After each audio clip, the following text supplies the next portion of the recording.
મને હંમેશા એવું લાગતું હોય છે કે આપણે અત્યારના સમયમાં એક આદર્શ લીડર કોને કહી શકીએ? મતલબ કે એક એવું ચરિત્ર જે ખરેખર નિષ્કલંક હોય. હા, એ બહુ મોટો પ્રશ્ન છે આજના જમાનામાં. એટલે જ તમને ખ્યાલ હોય તો ત્રેતાયુગમાં મહર્ષિ વાલ્મીકીને પોતાના મહાકાવ્ય માટે એક એવા ચરિત્રની શોધ હતી જેમનું જીવન બિલકુલ આદર્શ હોય. બરાબર. અને ત્યારે નારદજીએ ભગવાન શ્રીરામનું નામ સૂચવ્યું હતું. એક્ઝેક્ટલી. પણ આજના કળિયુગમાં જો આપણે એવો પ્રશ્ન પૂછીએ કે એવી કઈ વ્યક્તિ છે જેણે પોતાનું આખું જીવન મતલબ કે અગરબત્તીની જેમ બીજા માટે જ ખર્ચી નાખ્યું હોય તો કોનું નામ આવે? સાચી વાત છે. અને આજના આપણા આ ડીપ ડાઇવમાં આપણે આ જ વસ્તુનું બહુ ઊંડાણપૂર્વક વિશ્લેષણ કરવાના છીએ. હા, કારણ કે આજે આપણે એક એવી સફર પર જવાના છીએ જે સાવ શૂન્યમાંથી શરૂ થઈને વૈશ્વિક શિખર સુધી પહોંચે છે. અને સૌથી મોટી વાત એ છે કે આ યાત્રામાં સત્તા મેળવવાની કોઈ મહત્વાકાંક્ષા જ નહોતી. બિલકુલ. આ ખરેખર એક એવો વિરોધાભાસ છે જે કોઈને પણ વિચારતા કરી દે. એટલે આપણા આજના સ્ત્રોત વિશે થોડી વાત કરીએ. આપણી પાસે કયો સ્ત્રોત છે આજે? જુઓ, આપણી પાસે બીએપીએસ સ્વામિનારાયણ સંસ્થાના વરિષ્ઠ સદ્ગુરુ સંત પૂજ્ય વિવેકસાગર સ્વામી દ્વારા લખાયેલો એક બહુ સરસ લેખ છે, જેનું શીર્ષક છે આ યુગમાં એવા કોણ? અચ્છા, પણ મને લાગે છે કે આ લેખક વિશે પણ આપણે થોડી વાત કરવી જોઈએ. હા, ચોક્કસ. કારણ કે પૂજ્ય વિવેકસાગર સ્વામી કોઈ બહારના પત્રકાર કે માત્ર નિરીક્ષક નથી. તેઓ અત્યંત નમ્ર અને બહુશ્રુત વિદ્વાન છે. અને મેં વાંચ્યું કે એમણે પ્રમુખ સ્વામી મહારાજ સાથે 42 વર્ષ સુધી વિચરણ કર્યું છે. સાચું? હા, પૂરા 42 વર્ષ. એટલે તેઓ આ આધ્યાત્મિક યાત્રાના બહુ જ નજીકના સાક્ષી રહ્યા છે. તેમણે ગુણાતીત સંતોના જીવનને રોજબરોજના વ્યવહારમાં જોયો છે. તો આજના આ વિશ્લેષણનો આપણો મુખ્ય ઉદ્દેશ એ જ છે કે પ્રમુખ સ્વામી મહારાજે 80થી વધુ વર્ષો સુધી જે વિરાટ કાર્યો કર્યા, જેમ કે 1200 જેટલા નવયુવાનોને દીક્ષા આપી, 17,000થી વધુ ગામડાઓનો પ્રવાસ કર્યો. અને આદિવાસીઓનો ઉદ્ધાર પણ કર્યો. એવું લાગે છે કે આપણે શરૂઆત કરવી જોઈએ. હા, હું પણ એ જ વિચારતી હતી. 1950ના દાયકામાં એવું તે શું બન્યું હતું જ્યાંથી આ આખો પાયો નંખાયો? જો આપણે આ લેખમાં દર્શાવેલ ઐતિહાસિક સંદર્ભ જોઈએ તો વિવેકસાગર સ્વામી 18 એપ્રિલ 1957ની તારીખને યાદ કરે છે. અચ્છા, એ ચૈત્રી પૂર્ણિમાનો દિવસ હતો ને? હા, બિલકુલ. આ એ દિવસ હતો જ્યારે બોચાસણમાં તેમની પ્રથમ મુલાકાત મહંત સ્વામી સાથે થઈ હતી. એ સમયે તેઓ વિનુ ભગત તરીકે ઓળખાતા. અને સ્ત્રોતમાં એવું પણ લખ્યું છે કે તેઓ ત્યારે પાર્ષદ અવસ્થામાં હતા. હા, પાર્ષદ અવસ્થા એટલે કે સાધુ તરીકેની દીક્ષા લેતા પહેલાનો એક શરૂઆતી તબક્કો. દર્શકો મતલબ આપણા સાંભળનારાઓ માટે થોડું સ્પષ્ટ કરી દઉં કે આ તબક્કામાં સંતો ભગવા વસ્ત્રોને બદલે સફેદ વસ્ત્રો પહેરે છે. સાચું. આ એક પ્રકારનો ટ્રેનિંગ પીરિયડ હોય છે, જ્યાં કઠોર શિસ્તનું પાલન કરવાનું હોય છે. બરાબર. અને ત્યારબાદ આવે છે 1960-61નો સમયગાળો. હા, મુંબઈના ઘાટકોપરમાં યોગીજી મહારાજની આજ્ઞાથી સંસ્કૃતના અભ્યાસ માટે 9 યુવાનો એક પાઠશાળામાં સાથે રહેતા હતા. અરે, આ એ જ સમયગાળો છે જેના વિશે મેં સ્ત્રોતમાં વાંચ્યું અને હું ખરેખર સ્તબ્ધ રહી ગઈ. હા, એ પરિસ્થિતિ જેવી હતી. જુઓ, આધુનિક સમયમાં આપણે હોસ્ટેલની નાની મોટી અગવડો વિશે સાંભળ્યું હોય, પણ આ પાઠશાળાની પરિસ્થિતિ કંઈક અલગ જ લેવલની હતી. બિલકુલ. ત્યાં રૂમની બરાબર નીચેથી મુંબઈની ખુલ્લી ગટર પસાર થતી હતી. અરે બાપરે, વિચારો, ગટરની દુર્ગંધ વચ્ચે સંસ્કૃતનો અભ્યાસ કરવાનો. અને જમવાની વ્યવસ્થા તો એનાથી પણ વધારે કઠોર હતી ને? હા, જમવામાં માત્ર 1 ચમચી સુરણનું શાક મળતું. માત્ર 1 ચમચી? હા, અને શુક્રવારે સાંજે તો માત્ર 1 મુઠ્ઠી ચણા અપાતા. રાત્રે સૂવા માટે કોઈ ગોદડું પણ નહોતું. આ માત્ર શારીરિક અગવડ નહોતી. મુંબઈના ભેજવાળા વાતાવરણમાં કોઈ સામાન્ય યુવાન એક અઠવાડિયું પણ ન ટકી શકે. અને આ કોઈ મજબૂર માણસો નહોતા. આ ભણેલા ગણેલા સારા ઘરના યુવાનો હતા. એ જ તો મારો પ્રશ્ન છે. તો કોઈ શા માટે આવી પરિસ્થિતિ સ્વેચ્છાએ સ્વીકારે? એ જ એમની સાધના હતી. લેખક નોંધે છે કે આટલી કઠોર પરિસ્થિતિમાં પણ વિનુ ભગત હંમેશા શાંત, સૌમ્ય અને સરળ રહેતા. અને તેઓ તો દીક્ષાના ક્રમમાં સિનિયર હતા ને?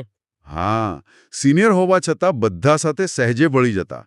અને આ જ સૌમ્યતાને કારણે ત્યાંના લોકોએ તેમને મહંત એવું નામ આપેલું. વાહ! પણ જુઓ, આ સાદગી તો માત્ર શરૂઆત હતી. દાદર મંદિરવાળો પ્રસંગ મને બહુ જ સ્પર્શી ગયો. હા, દાદર મંદિરમાં યોગીજી મહારાજની બહુ જ કડક આજ્ઞા હતી કે કોઈ રસોઈયો કે નોકર નહીં રાખવાનો. અચ્છા, એટલે બધું કામ જાતે જ કરવાનું? બિલકુલ. અને મહંત સ્વામીએ ત્યાં વર્ષો સુધી વાસણ ઉટકવાની સેવા કરી હતી. અરે, અને એ પણ કોઈ આધુનિક કિચનમાં નહીં? મેં પેલા મોજીદડ ગામનો પ્રસંગ વાંચ્યો સ્ત્રોતમાં. હા, મોજીદડ ગામમાં તો નદીના પાણીએ વાસણ ઉટકવા જવું પડતું. અને નદી થોડી ઊંડાણમાં હતી, સાંકડી સીડી ઉતરીને જવું પડે. અને સૌથી અઘરી વાત એ હતી કે ઉનાળામાં નદીની રેતી એકદમ ધગધગતી હોય. આ ધગધગતી રેતીમાં તપેલી લઈને દોડતા જવું, ત્યાં બેસીને વાસણો ઘસવા, છતાંય હંમેશા તૈયાર હોય. હા, ક્યારે કોઈ ફરિયાદ નહીં. હવે આ બાબત સમજવામાં મને થોડી મુશ્કેલી પડે છે, કારણ કે તમે કલ્પના કરો, કોઈ મોટી ગ્લોબલ કંપનીના ભાવિ સીઈઓ હોય, જે દાયકાઓ પછી દુનિયાના લાખો લોકોનું નેતૃત્વ કરવાના હોય. સાચી વાત છે. એ વ્યક્તિ વર્ષો સુધી ઓફિસમાં બાથરૂમ સાફ કરે કે સ્ટાફના એંઠા વાસણો ઘસે, અને એ પણ મોઢા પર કોઈ અણગમા વગર. આટલી કઠોર પરિસ્થિતિમાં કોઈ વ્યક્તિ આટલી સરળતા કેવી રીતે જાળવી શકે? આ સમજવા માટે આપણે મેનેજમેન્ટની વ્યાખ્યાઓને બાજુ પર મૂકવી પડશે. આધ્યાત્મિક વિજ્ઞાનમાં આને અહંકાર શૂન્યતાની તાલીમ કહેવાય છે. અહંકાર શૂન્યતા થોડું સમજાવશો? જુઓ, દુનિયાના નેતૃત્વમાં વ્યક્તિ એવું માને છે કે હું જેટલી મોટી ખુરશી પર બેસીશ એટલો હું મોટો કહેવાઈશ. પણ આધ્યાત્મિક નેતૃત્વનો સિદ્ધાંત સાવ ઉલટો છે. અચ્છા, એટલે કે જાતને નાની કરવાની? બિલકુલ. અહીં વ્યક્તિ પોતાની જાતને જેટલી નાની કરી શકે, જેટલો પોતાનો અહંકાર ઓગાળી શકે, એટલી તેની મહાનતા વધે છે. વાસણ ઘસવાની આ સેવા માત્ર થાળીઓ સાફ કરવાની ક્રિયા નહોતી. ઓહ, એ અંદરથી પોતાનો અહંકાર સાફ કરવાની પ્રક્રિયા હતી. એક્ઝેક્ટલી. એ સાબિત કરી રહ્યા હતા કે તેમના માટે ગુરુની આજ્ઞા સિવાય બીજું કંઈ જ મહત્વનું નથી. પદ કે સિનિયોરિટી બધું જ ગૌણ છે. બરાબર. તો એક તરફ તેઓ આવી એકદમ પાયાની સેવામાં લીન હતા, તો પછી બહારની દુનિયાના આકર્ષણો પ્રત્યે એમનો દૃષ્ટિકોણ કેવો હતો? સ્ત્રોતમાં આના માટે બહુ સરસ શબ્દ છે, અંતર્વૃત્તિ. એટલે કે અનાસક્તિ. દુનિયાની વસ્તુઓથી માનસિક રીતે અલિપ્ત રહેવું. હા, મેં પેલો લંડનવાળો પ્રસંગ વાંચ્યો 1970ની સાલમાં. હા, સામાન્ય રીતે પહેલીવાર લંડન જાય એટલે ઐતિહાસિક ઇમારતો જોવાનું મન થાય. તેમને સેન્ટ પોલ કેથીડ્રલ જોવા જવાનું હતું. પણ એમણે સ્પષ્ટ ના પાડી દીધી ને? હા, એકદમ અનાસક્ત ભાવે ના પાડી દીધી. તેમને કોઈ જ રસ નહોતો. અને ખબર છે, આ કોઈ અપવાદ નહોતો. 1968માં કોલકાતામાં પણ સેમ એવું જ બનેલું. હા, બિરલા સાયન્ટિફિક મ્યુઝિયમવાળો પ્રસંગ. બિલકુલ. બધા સંતો મ્યુઝિયમ જોવા ગયા, પણ મહંત સ્વામી મહારાજ બસમાંથી નીચે જ ન ઉતર્યા. અને જ્યારે વિવેક સાગર સ્વામીએ તેમને બહુ આગ્રહ કર્યો, ત્યારે તેમણે બહુ વજનદાર વાક્ય કહ્યું હતું. હા, દુનિયામાં કાંઈ જોવા જેવું નથી. જુઓ, આ કોઈ હતાશામાંથી બોલાયેલું વાક્ય નથી. આ એ વ્યક્તિનું વિધાન છે જેને પોતાના અંદરના આધ્યાત્મિક વિશ્વમાં અનહદ આનંદ મળી ગયો છે. પણ એક મિનિટ, અહીં મારે થોડો વિરોધ કરવો છે. અથવા મને એક બહુ મોટો તાર્કિક વિરોધાભાસ દેખાય છે આખી વાતમાં. અચ્છા, કેવો વિરોધાભાસ? તમે હમણાં જ કહ્યું કે 1968માં તેઓ મ્યુઝિયમની બહાર બસમાં બેસી રહ્યા કારણ કે દુનિયામાં કાંઈ જોવા જેવું નથી. હા, બરાબર. તો પછી આ જ વ્યક્તિ 1986ના વિશ્વ પ્રવાસ વખતે એકદમ બદલાઈ કેવી રીતે જાય છે?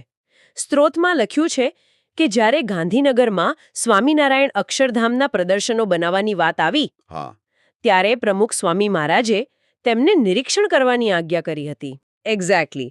તો જે વ્યક્તિને આર્કિટેક્ચરમાં રસ જ નહોતો, તે અચાનક એક એક્સપર્ટની જેમ બધું બારીકાઈથી નિહાળવા માંડ્યા. હા, અને એના પરિણામે જ અક્ષરધામના પ્રદર્શનો શ્રેષ્ઠ બન્યા. તો મારો પ્રશ્ન એ છે કે જેને જોવામાં રસ જ નથી, એ શ્રેષ્ઠ એક્ઝિબિશન કેવી રીતે ઊભું કરી શકે? આ બંને વાતો સામસામે નથી ટકરાતી? બહુ જ સચોટ પ્રશ્ન છે. અને સાધારણ તર્કથી જોઈએ તો આ વિરોધાભાસી જ લાગે. પણ અહીં જ આપણે ગુણાતીત સંતની વ્યાખ્યા સમજવી પડે. ગુણાતીત એટલે શું? ગુણાતીત એટલે જે માનવીય સ્વભાવ, ટેવ, પસંદગી કે અણગમાના ગુણોથી પર છે. આપણને જે ગમે એ જ આપણે કરીએ.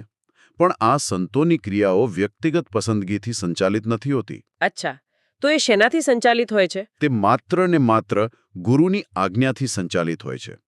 જ્યારે બિરલા મ્યુઝિયમની બહાર હતા ત્યારે પોતાની કોઈ જ જિજ્ઞાસા નહોતી. પણ 86માં પ્રમુખ સ્વામી મહારાજે આજ્ઞા કરી કે તમારે અક્ષરધામ માટે આ જોવાનું છે. ઓહ, એટલે કે ત્યારે એ નિરીક્ષણ માત્ર જોવાની ક્રિયા ન રહી, તે ભક્તિ બની ગઈ. બિલકુલ. આજ તો સમર્પણની પરાકાષ્ઠા છે. પોતાના સ્વભાવને ગુરુની આજ્ઞા ખાતર આખો ફેરવી નાખવો. એટલે જ યોગીજી મહારાજ કહેતા કે મન ઊંચું ન કરવું. હા, અને મૂંઝવણ આવે ત્યારે નિષ્કપટ થઈને મહંત સ્વામીને વાત કરવી. સાચું. કારણ કે તેઓ જાણતા હતા કે આ વ્યક્તિનું બધું જ ગુરુમય થઈ ગયું છે. આ ખરેખર બહુ ઊંડી વાત છે. અને મને લાગે છે કે આ જ સમર્પણ એ કારણ હતું જેના લીધે યોગીજી મહારાજ અને પ્રમુખ સ્વામી મહારાજે તેમને પોતાના ઉત્તરાધિકારી બનાવ્યા. હા, પણ આ કોઈ રાતોરાત થયેલી જાહેરાત નહોતી. આ એક બહુ જ લાંબી પ્રક્રિયા હતી. બિલકુલ. મેં વાંચ્યું કે 1968ની બોચાસણની ગુરુપૂર્ણિમાનો પ્રસંગ બહુ અદ્ભુત હતો. હા, ત્યારે યોગીજી મહારાજ બીમારીના કારણે ગોંડલ રોકાયા હતા. તેમણે બધા જ ભક્તોને બોચાસણ મોકલ્યા અને સૂચના આપી કે મારી જગ્યાએ પ્રમુખ સ્વામીનું પૂજન કરજો. પણ ત્યાં સભામાં પ્રમુખ સ્વામી મહારાજે જે કર્યું તે ખરેખર કમાલની વાત હતી. હા, તેમણે જાહેરાત કરી કે યોગી બાપાએ કહ્યું છે કે મારી જગ્યાએ મહંત સ્વામીનું પૂજન કરજો. અને તેમણે મહંત સ્વામીને પોતાની બરાબર બાજુમાં બેસાડ્યા અને ભેગું પૂજન કરાવ્યું. આ ઘટનાનું મહત્વ સમજો. સામાન્ય દુનિયામાં લોકો પોતાની સત્તા ટકાવી રાખવા હરીફોને કાપતા હોય છે. સાચી વાત છે. ખુરશી માટે તો કેવા કેવા ઝઘડા થાય છે. પણ અહીં પ્રમુખ સ્વામી મહારાજ સામે ચાલીને દાયકાઓ પહેલાથી પોતાના એક શિષ્યને મોટા કરી રહ્યા છે. આ નેતૃત્વનું સૌથી શુદ્ધ સ્વરૂપ છે. અને આ બાબત આગળ જતા 15 મે 1978ના રોજ બહુ સ્પષ્ટ થઈ જાય છે. હા, સારંગપુરનો એ પ્રસંગ. પ્રમુખ સ્વામી મહારાજને અસહ્ય તાવ અને ઠાડ હતા. ગમે તેટલું ઓઢાડે તો પણ ઠાડ જતી નહોતી. અને આ શારીરિક પીડા વચ્ચે તેમણે માત્ર નારાયણ ભગત એટલે કે વિવેક સાગર સ્વામીને પાસે બોલાવ્યા. અને બહુ જ ગંભીરતાથી કહ્યું કે મને લાગે છે કે મારો દેહ રહેશે નહીં. મારી જગ્યાએ મહંત સ્વામીને ગુરુપદે નિમવા. વિચારો, આ વાત 1978ની છે અને પ્રમુખ સ્વામી મહારાજનો દેહોત્સર્ગ 2016માં થયો. એટલે કે 38 વર્ષ અગાઉ તેમણે પોતાનો ઉત્તરાધિકારી નક્કી કરી લીધો હતો. અને બીજી બાજુ મહંત સ્વામી મહારાજની ધીરજ તો જુઓ. 38 વર્ષ સુધી ક્યારે વર્તનમાં સત્તાનો અહંકાર નહીં. હા, એ જ નમ્રતાથી કામ કરતા રહ્યા. અને છેલ્લે 13 જુલાઈ 2012ના રોજ પ્રમુખ સ્વામી મહારાજે ફરીથી સ્પષ્ટ કર્યું કે હવે મારી જગ્યાએ મહંત સ્વામીને નિમવા છે. પણ મને એ સમજાવો કે આ આખી ઘટના પાછળનું આધ્યાત્મિક તર્ક શું છે? આપણે આને આધ્યાત્મિક રીતે કઈ રીતે સમજી શકીએ? જુઓ, ગુણાતીત જ્ઞાનનો પાયાનો સિદ્ધાંત છે કે સત્પુરુષ ક્યારેય પૃથ્વી પરથી જતા નથી. તેઓ માત્ર દેહ બદલે છે. અચ્છા, એટલે પોતાના ઉત્તરાધિકારીમાં પ્રગટ રહે છે. બિલકુલ. આજે પ્રમુખ સ્વામી મહારાજ મહંત સ્વામી મહારાજમાં અંતર્નિહિત છે. તેમની શક્તિ કામ કરી રહી છે. અને આ શક્તિનું પરિણામ આપણે અત્યારે પ્રત્યક્ષ જોઈ રહ્યા છીએ.